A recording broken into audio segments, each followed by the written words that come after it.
Primera de Pedro, capítulo 3. Quisiera continuar donde dejamos la semana pasada.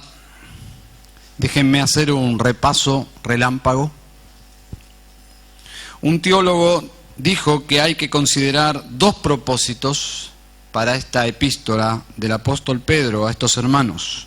Una es preparar a los cristianos para el sufrimiento y explicarles por qué. Explicarles por qué de ellos. En un sentido, estas son palabras mías, entre paréntesis, luego sigo con la cita de este teólogo, pero hay mucha teología del sufrimiento en la Biblia. Hay mucha teología del sufrimiento. El sufrimiento es parte de nuestra santificación. No nos gusta sufrir, pero Dios dice en su palabra que es necesario. Es necesario. No sufrimos como los incrédulos, sufrimos como los hijos de Dios. Y el plan de Dios es santificarnos a través del crecimiento, madurarnos a través del crecimiento. Entonces, continúo con la cita.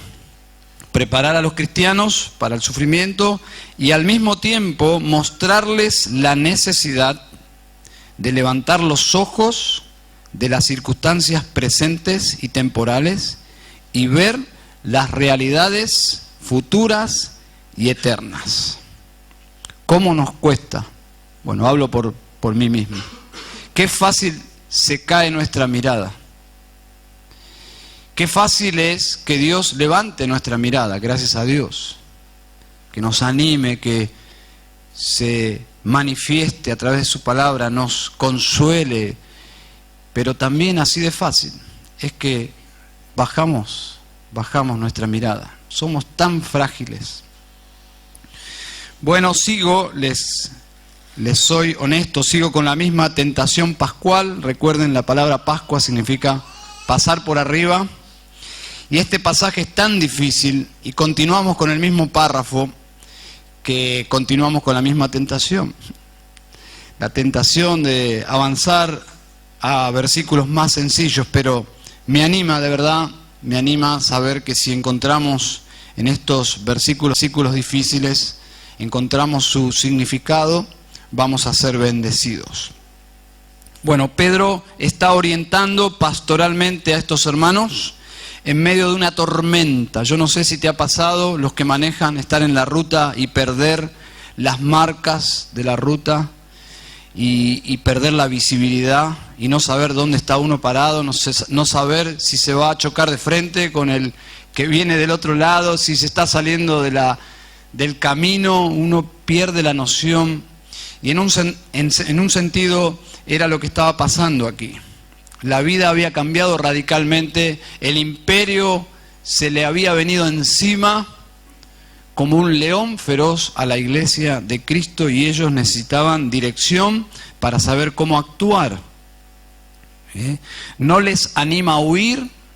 Ustedes saben lo que está pasando en estos países donde este Estado Islámico está atacando a todos los que no practican su religión como ellos la perciben, y la gente toma sus cosas y sale, ni sabe a dónde, a una frontera, la frontera más cercana, miles y miles de personas caminando, algunos subiéndose a botes, superpoblados los botes que se hunden, las personas mueren, pero la idea es escapar. Bueno, en este contexto no había dónde escapar, porque el Imperio Romano, en su plenitud, había declarado la guerra al cristianismo. Entonces, Pedro les anima a sufrir valientemente por el Evangelio. Les anima a sufrir, si bien injustamente, haciéndolo con lealtad a nuestro Salvador y Señor Jesucristo. Y la realidad es que nosotros a veces ni siquiera sufrimos por causa de Cristo. Aún el mínimo sufrimiento es una razón para no ser fieles a Dios. Tristemente esa es nuestra realidad occidental.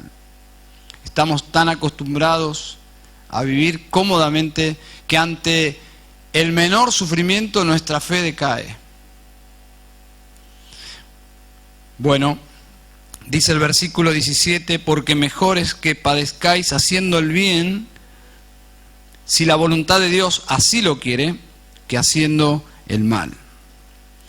Bueno, ahora el apóstol va a hacer una conexión entre la salvación del diluvio en los días de Noé, especialmente la familia de Noé que fue preservada del diluvio, con un bautismo.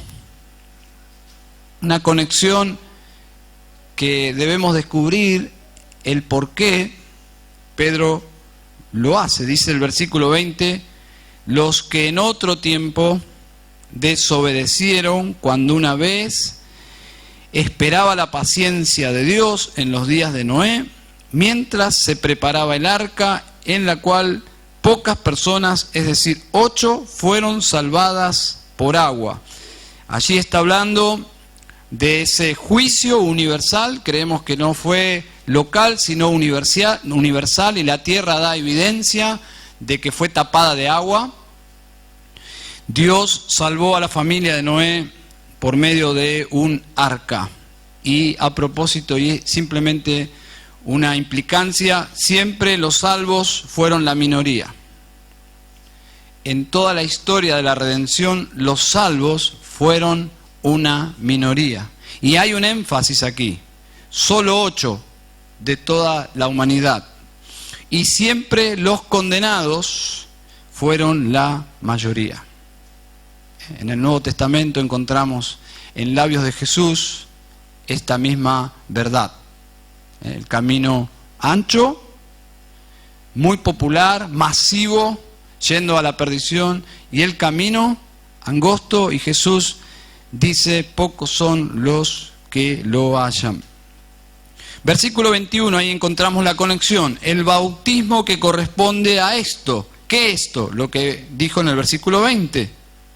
Dice el apóstol, ahora nos salva, no quitando las inmundicias de la carne, sino como la aspiración de una buena conciencia hacia Dios, por la resurrección de Jesucristo. Voy a leer de nuevo el versículo, pero no voy a leer el paréntesis, ¿está bien?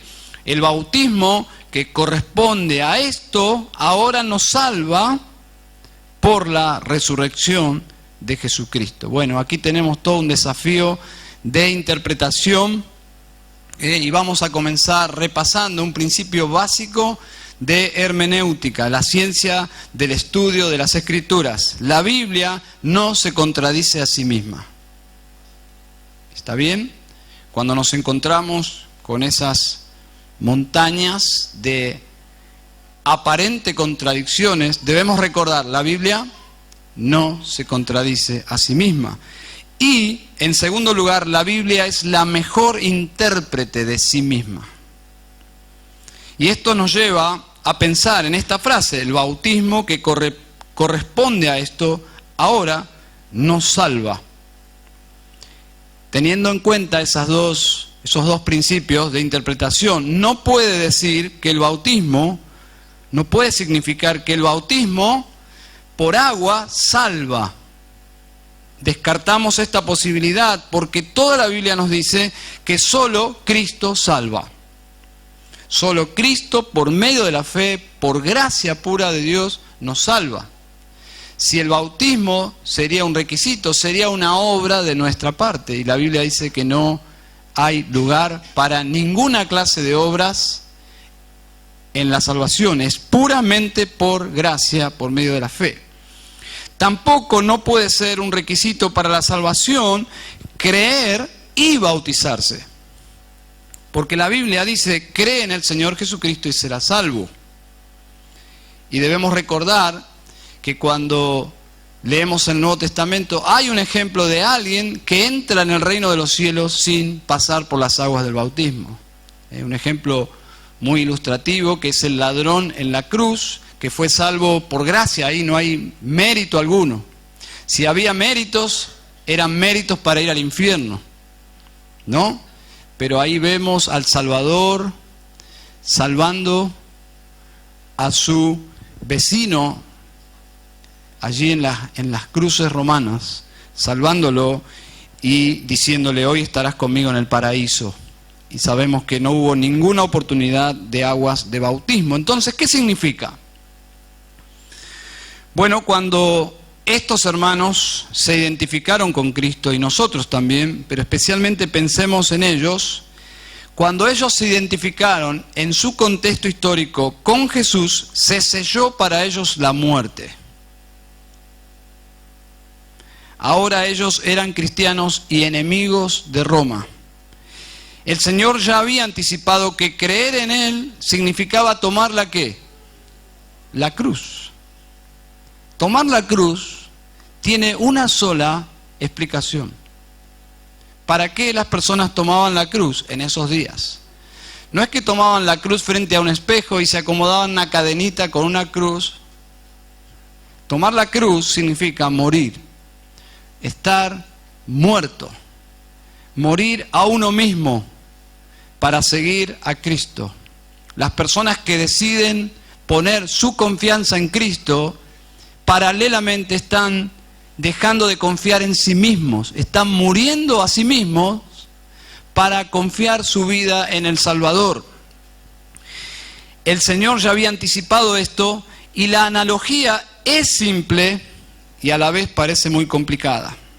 La palabra bautismo significa, es una palabra griega, significa colocar en.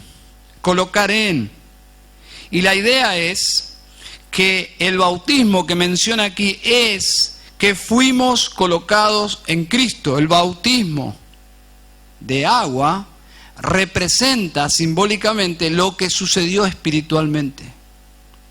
Cuando una persona recibe a Cristo, cree en Cristo, en ese mismo momento, espiritualmente él está siendo resucitado de los muertos y está siendo, por medio del Espíritu, bautizado en un cuerpo que es la iglesia. Está pasando de muerte a vida, y podríamos citar un sinnúmero de obras de Dios que ocurren en ese momento cuando pone su fe en Cristo. Ellos y nosotros, al unirnos a Cristo, somos resguardados de todo el juicio de Dios. Y la ilustración es, así como cuando Dios envió el diluvio y arrasó a toda la humanidad, estos hombres, esta familia, la familia de Noé, fue protegida del juicio de Dios en un arca.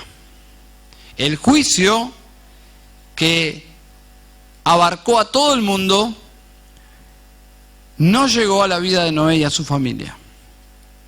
A esto se corresponde este bautismo. El estar en Cristo es estar resguardado de toda condenación. Si alguien está en Cristo, en un sentido figurado, es como estar dentro del arca, cuando fuera de esa arca está el juicio de Dios lloviendo sobre este mundo. Estar en el arca es lo más hermoso que le puede pasar a un pecador.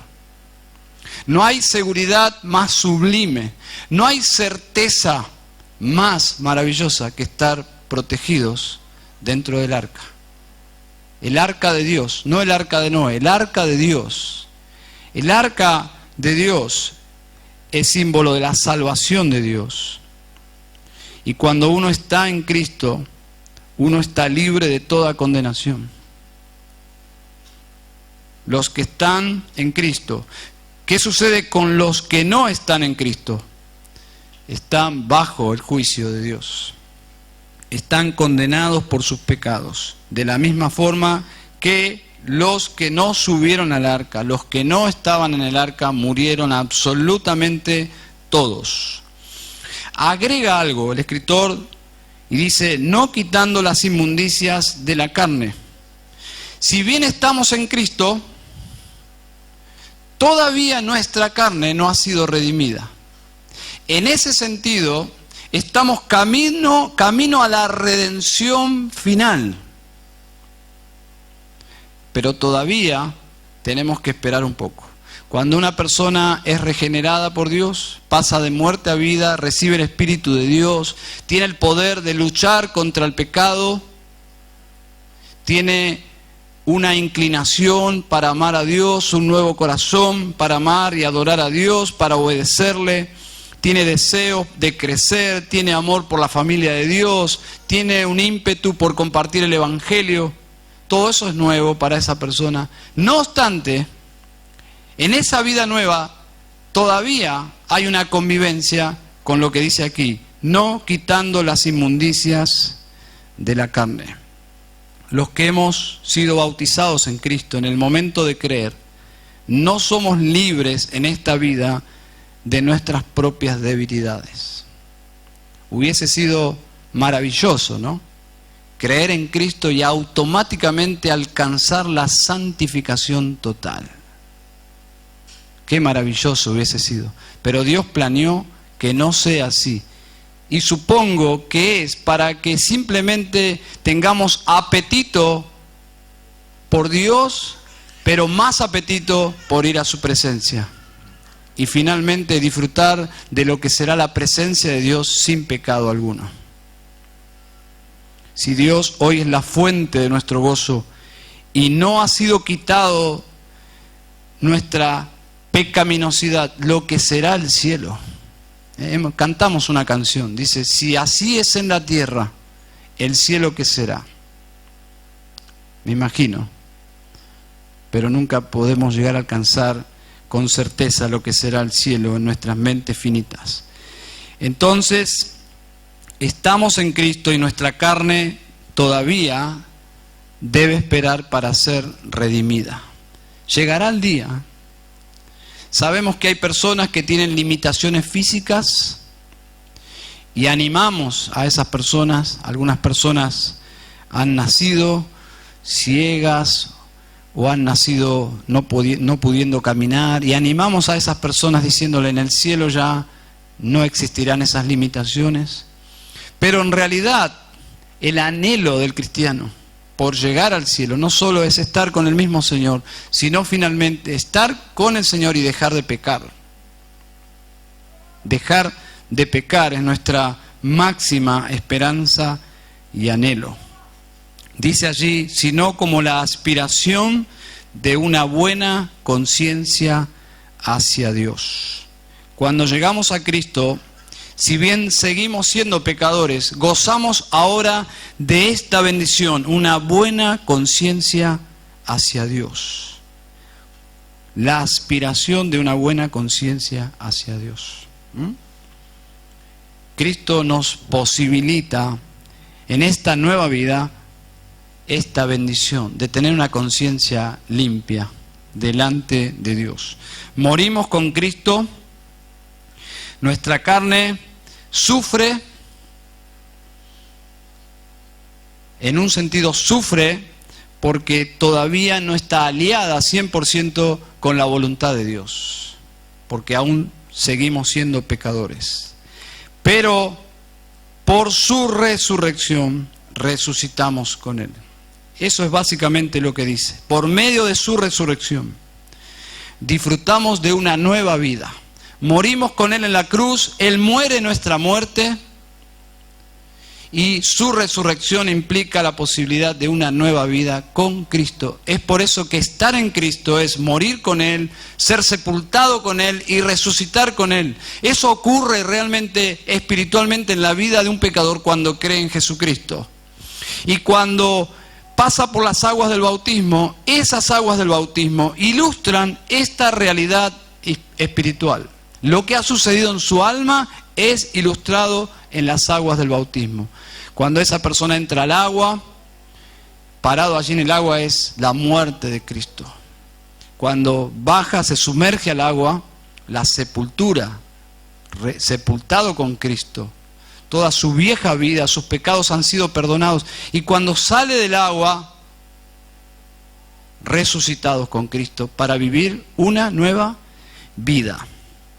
Versículo 21, sino como la aspiración de una buena conciencia hacia Dios por la resurrección de Jesucristo. La palabra para subrayar allí es aspiración.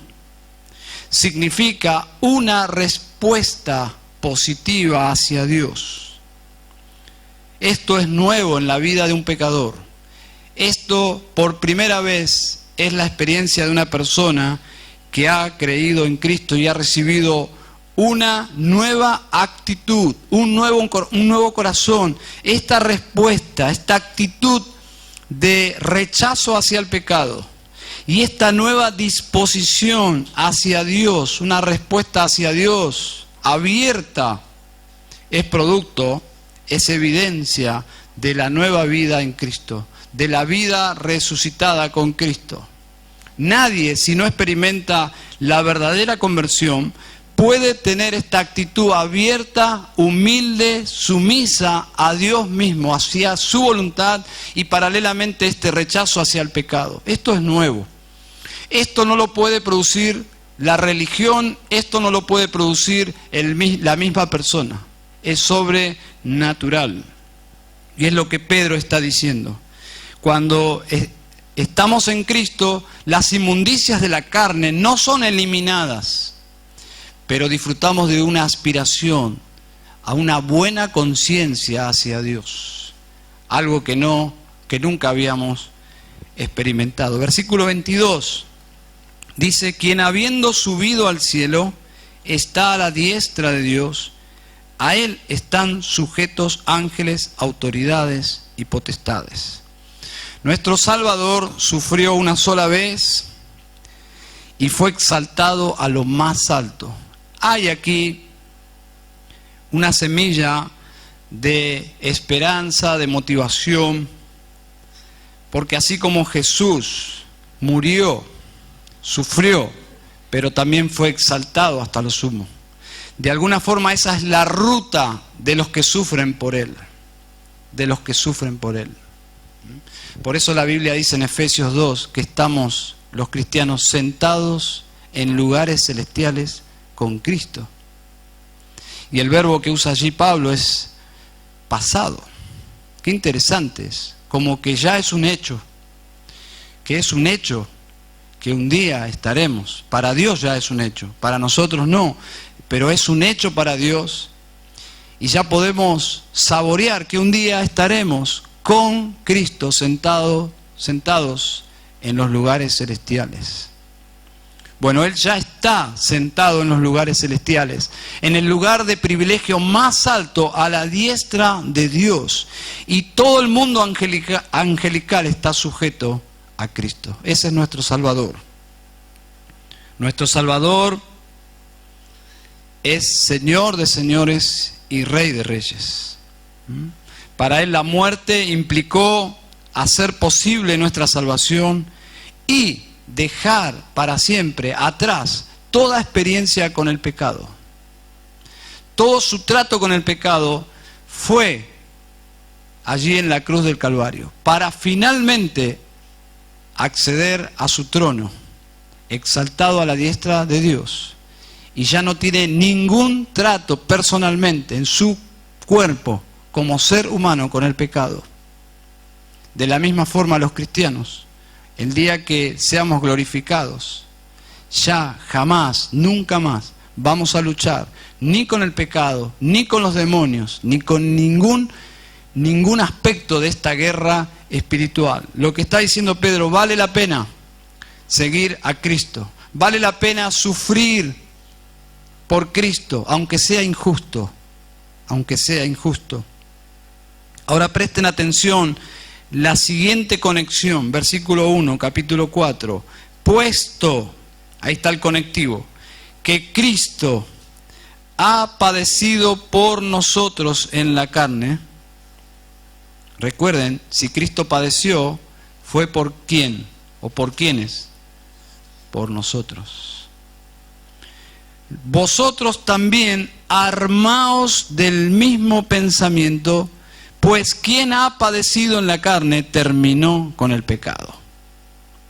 Yo no sé si ya tu mente fue iluminada, pero hay una conexión preciosa aquí. Pedro les da una gran directiva para enfrentar la experiencia o esta nueva experiencia de la persecución. Les dice armarse, ármense, que implica una acción militar. Una acción militar. Estamos en guerra. Y les digo algo, es mejor estar en guerra contra el pecado que estar en guerra contra Dios. Estar en guerra contra el pecado y a favor de Dios es mejor que estar en guerra contra Dios y a favor del pecado. Es muy diferente.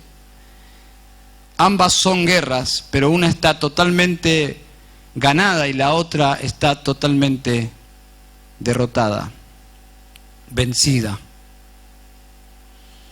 Colosenses 1:21 dice que nosotros en otros tiempos éramos enemigos en vuestra mente, haciendo malas obras. Nosotros éramos enemigos de Dios. Estábamos en guerra, conscientes o inconscientemente. La Biblia dice que éramos enemigos de Dios, viviendo en una guerra contra Dios. Ahora, como creyentes, estamos en una guerra contra el pecado.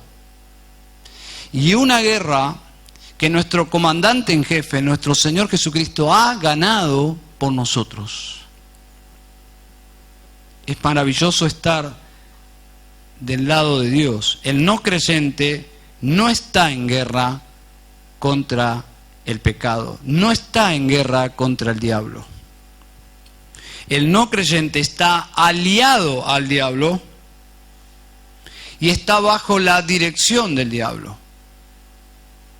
Aún los más religiosos, si no son convertidos, están bajo el poder del diablo. Jesús les dijo a los religiosos de su contexto, les dijo: ustedes son hijos del diablo. Y la evidencia es que la voluntad de él quieren hacer. Es por eso que ustedes no pueden entenderme, dijo Jesús en Juan capítulo 8. El no convertido no está luchando contra el diablo, sino que está bajo su dirección. El no convertido está en guerra abierta contra Dios. Claro que esto es muy chocante, pero es la verdad que uno debe asumir para poder pasar de muerte a vida.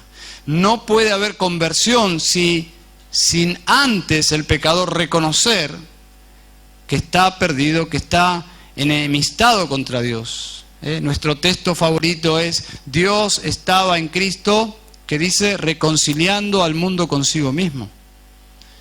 ¿Por qué hemos de reconciliarnos con Dios si siempre fuimos amigos de Dios? No, la Biblia dice que nunca, aparte de Cristo, una persona puede amistarse con Dios. Es solo por medio de Cristo. ¿Y cuál es la idea aquí? Armaos del mismo pensamiento.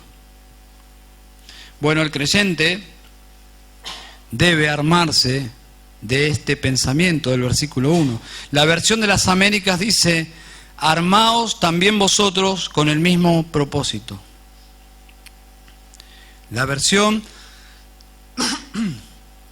NBI dice: asuman también ustedes la misma actitud.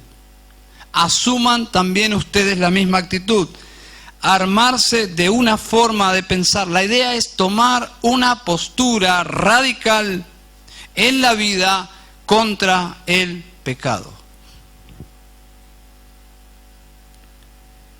La frase clave allí es que Jesús terminó con el pecado.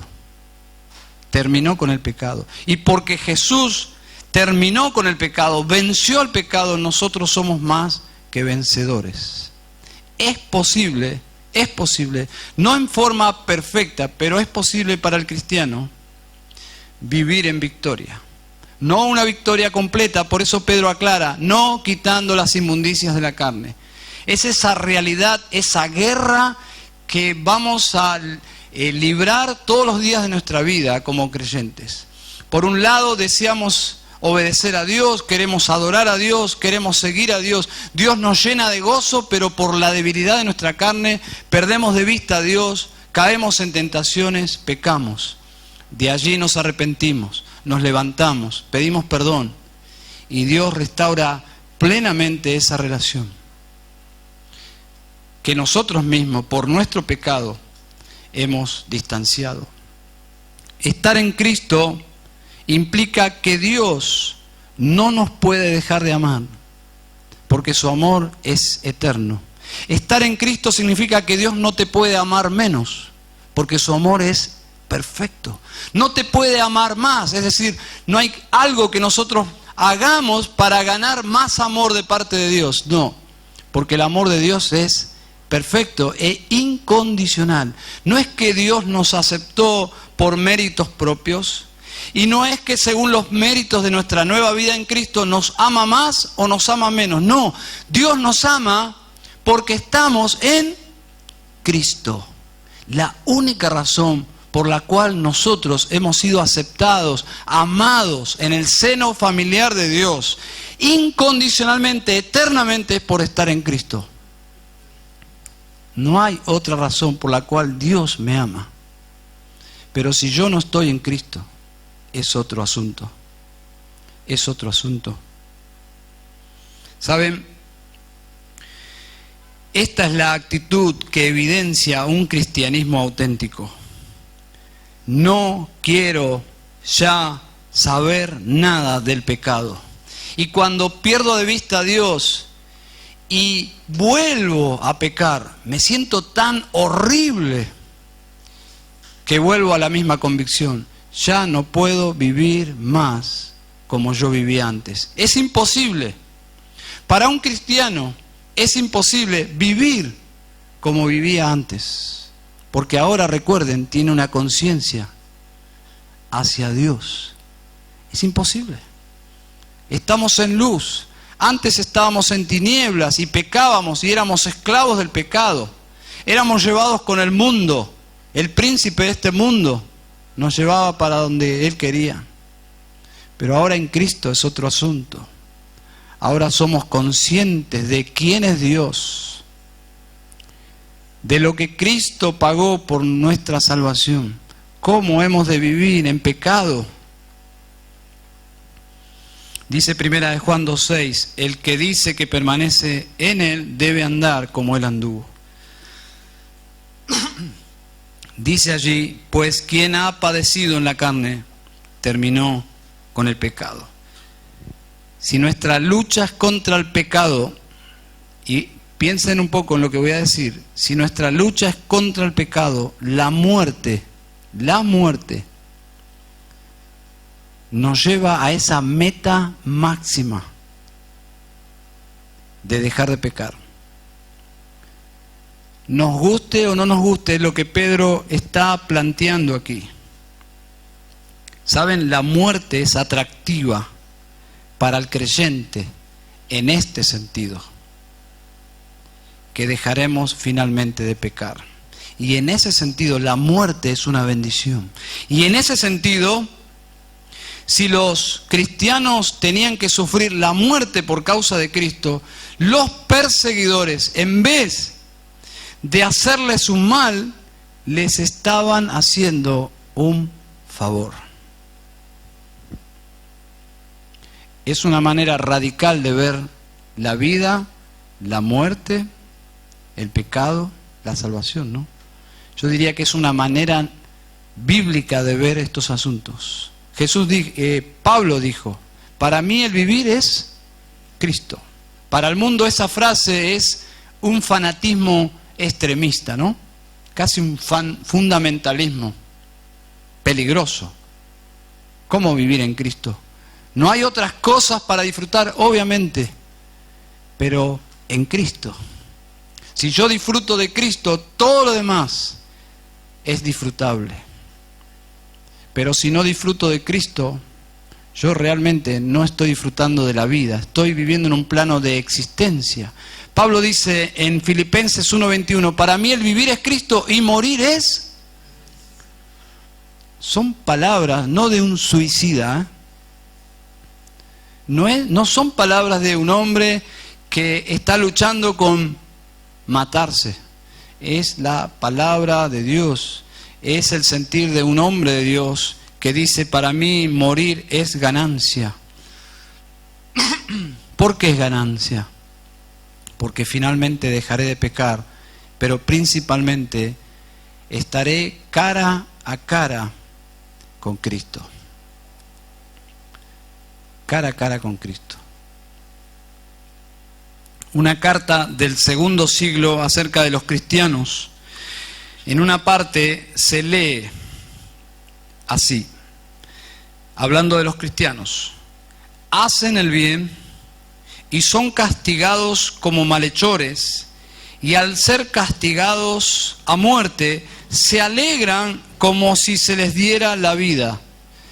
Es el informe que está haciendo un incrédulo acerca de los cristianos que estaban padeciendo la persecución. Dice: yo no entiendo a los cristianos. Los persiguen, les dan muerte y ellos reciben la muerte como si le estarían dando vida.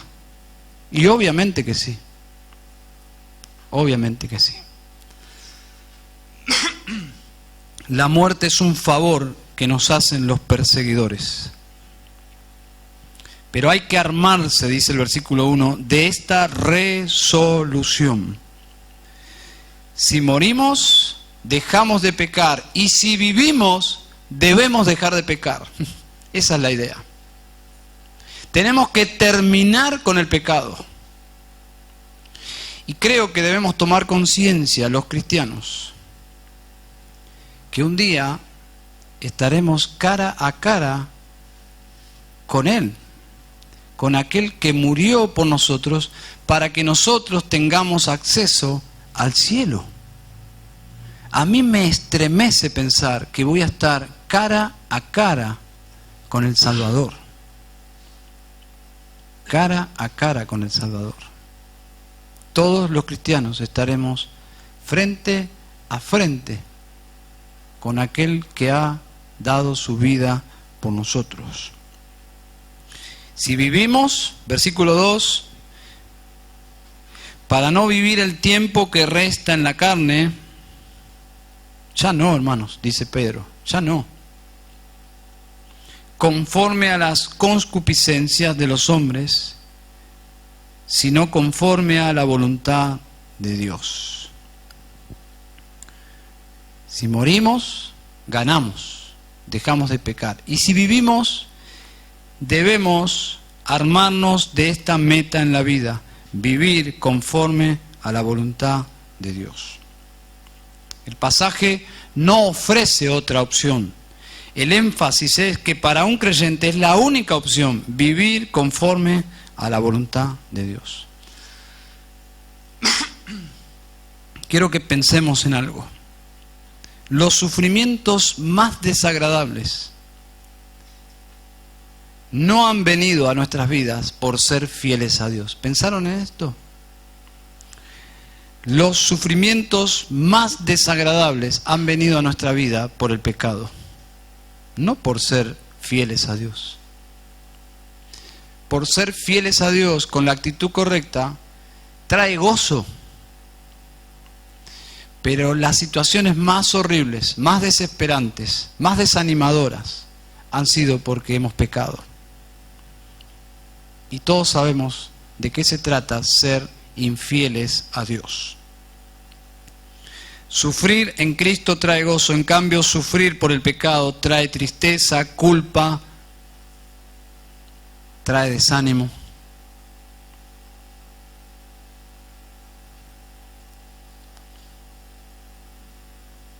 Edward Welch, quien es un consejero bíblico, dice algo interesante: el centro de gravedad en el universo es Dios y su gloria santa. Vuelvo a repetir, el centro de gravedad en el universo es Dios y su gloria santa, no nuestros deseos. Y la pregunta más básica de la existencia humana llega a ser: ¿cómo puedo traer gloria a Dios? No debe ser ¿cómo puedo satisfacer mis deseos? Esa es la lucha. Continúo con la cita. Estas diferencias producen muy diferentes efectos en nuestros corazones. La primera, constantemente me empuja hacia Dios como siervos de su voluntad. La segunda nos empuja lejos de Dios y hacia nosotros mismos como esclavos de nuestros deseos. Fin de la cita. ¿Se dan cuenta? Es una paradoja, cuando queremos ser libres de la voluntad de Dios, sufrimos la esclavitud de nuestros propios deseos. Cuando queremos ser esclavos de la voluntad de Dios, somos verdaderamente libres.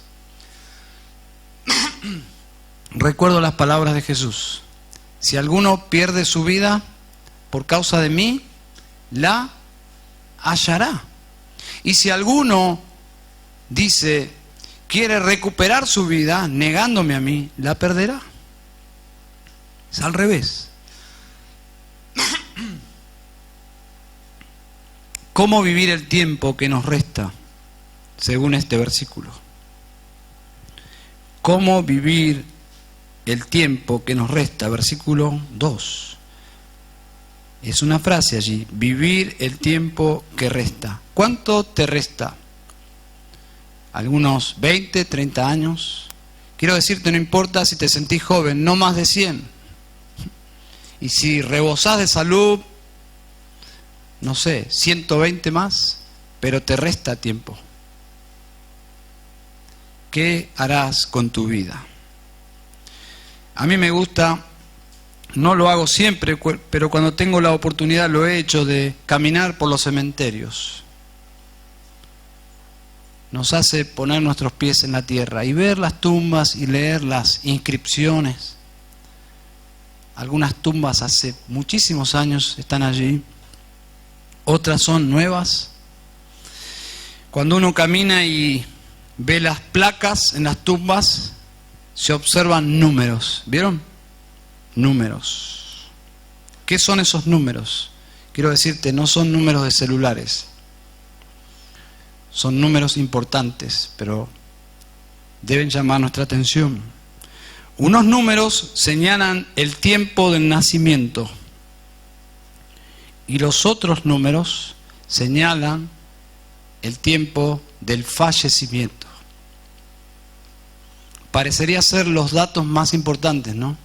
Pero el dato más importante es que entre esos números hay una rayita, una pequeña rayita entre el día que naciste y el día que morirás. Esa pequeña rayita es tu vida y es mi vida. Una pequeña rayita. La pregunta es, ¿cómo vas a usar esa rayita?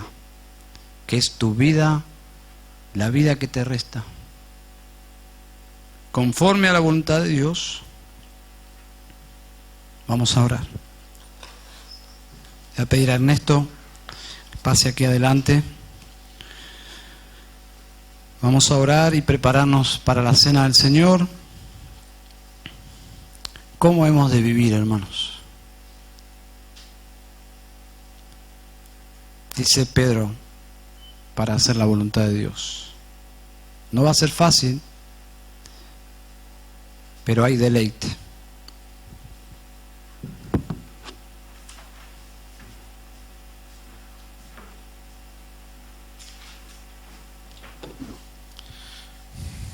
Agradecemos al Señor por su palabra. Vamos a orar en la quietud del corazón. Que el Señor bendiga su palabra en medio de su pueblo. Y nos preparamos. Vamos a orar.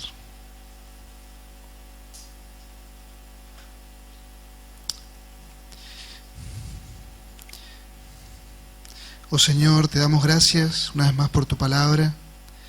Te damos gracias, Dios, por hablar tan directamente a nuestro corazón. Señor, gracias te damos por la obra perfecta de Jesucristo. Señor, gracias porque estamos en el amado. Oh Dios, gracias porque nuestra vida está escondida en Cristo, en Dios. Toda la gloria y todo el honor sean a ti. Que cada uno de nosotros pueda decir a viva voz: para mí el vivir es Cristo y el morir es ganancia. Que vivamos con ese gozo solo en ti, Señor. Ayúdanos, oh Dios. Ayúdanos. Somos tan débiles. Y tu iglesia aquí reunida te pide perdón, Señor. Nos humillamos delante de ti.